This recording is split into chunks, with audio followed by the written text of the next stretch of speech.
Today we're tackling a common plumbing fix, replacing a Moen 1225 single-handle shower valve cartridge. If your handle is hard to pull or push, or you're not getting smooth operation, it's probably time for a new cartridge. Don't worry, this is a beginner-friendly repair, and I'll walk you through the whole process. Tools and materials needed.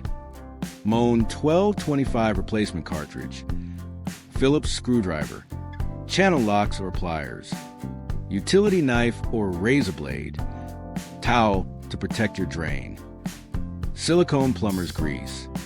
Step 1. Shut off the water. First, shut off the water supply to the house. Then, open the shower valve to release any leftover pressure. Run both hot and cold sides to make sure it's fully drained. Step 2. Remove the handle. Pop off the cap on the handle with your razor blade. Use your Phillips screwdriver to remove the screw. Pull off the handle and set it aside.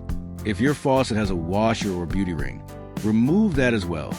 Cover the tub drain with a towel so small parts don't disappear. Step 3. Remove the retaining clip.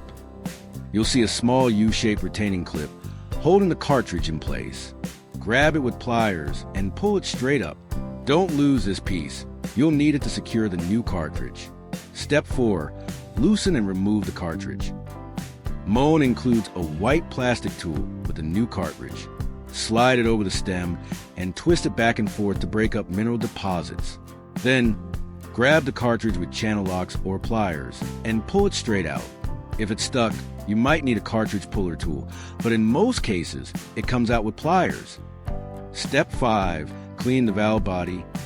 Use a rag, flashlight, and small screwdriver to check inside the valve. Remove any debris, old O-rings, or grease. Make sure the area is clean before installing the new cartridge. Step 6. Prep the new cartridge. Even though the new cartridge comes pre-lubed, add a little extra silicone grease to both O-rings and the rubber seal. This protects the parts and helps the cartridge slide in smoothly. Step 7. Install the new cartridge. Align the tabs on the cartridge so one is on top and the other is on the bottom. Slide it into the valve body. Use the white plastic tool to press it in fully and align it. Reinstall the retaining clip. Step 8. Reassemble and test. Put the beauty ring, handle, screw, and cap back in place. Turn the water back on and test your faucet. The handle should now move smoothly. Hot water, cold water, and off in the middle. And that's it. That's how you replace a Moen 1225 single-handle shower cartridge. A quick, inexpensive fix that makes your faucet work like new again. Thanks for watching.